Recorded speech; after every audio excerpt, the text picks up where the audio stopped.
മുഖ്യമന്ത്രിയുടെ മുൻഗൺമാൻ സലീംരാജ് ഉൾപ്പെടെ കടകംപള്ളി ഭൂമി തട്ടിപ്പ് കേസിൽ എജിയുടെ ഓഫീസും വഴിവിട്ടിടപെട്ടെന്ന ആക്ഷേപം ശരിവെക്കുന്ന തെളിവുകളാണ് പുറത്തുവരുന്നത്. 2013 കേസിലെ പരാതിക്കാരിൽ നിന്ന് കരം സ്വീകരിക്കുന്നതിന് വില്ലേജ് ഓഫീസർ വിസമ്മതിക്കുന്നത്.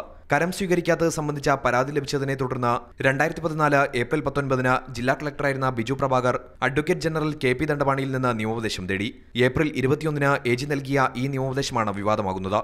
പരാതിക്കാരായ യഥാർത്ഥ ഉടമകളിൽ നിന്ന് കരം സ്വീകരിക്കുന്നതിനെ എതിർക്കുന്നതാണ് നിയമോപദേശം.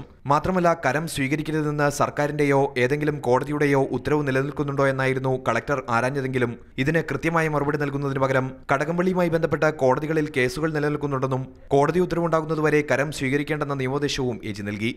ഇതിന്റെ അടിസ്ഥാനത്തിലായിരുന്നു 2014 ജൂൺ 12 കരമെടുക്കുന്നത് നിർത്തലാക്കി കളക്ടർ ഉത്തരവാകുന്നത്. പരാതിക്കാർ ഹൈക്കോടതിയെ സമീപിച്ചപ്പോൾ ജില്ലാ കളക്ടർക്ക് വേണ്ടി എജിയുടെ ഓഫീസ് കോടതിയിൽ സമർപ്പിച്ച സത്യവാങ്മൂലവും സംശയകരമാണ്.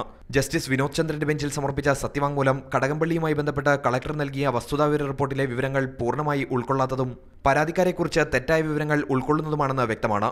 റവന്യൂ വകുപ്പിന്റെ ഒരു റിപ്പോർട്ട് പോലും നിലനിൽക്കുന്നില്ലെന്നിരിക്കെ പരാതിക്കാരുടെ രേഖകൾ കള്ളവും തട്ടിപ്പുമാണെന്ന് സത്യവാങ്മൂലത്തിൽ പറഞ്ഞിരുന്നു.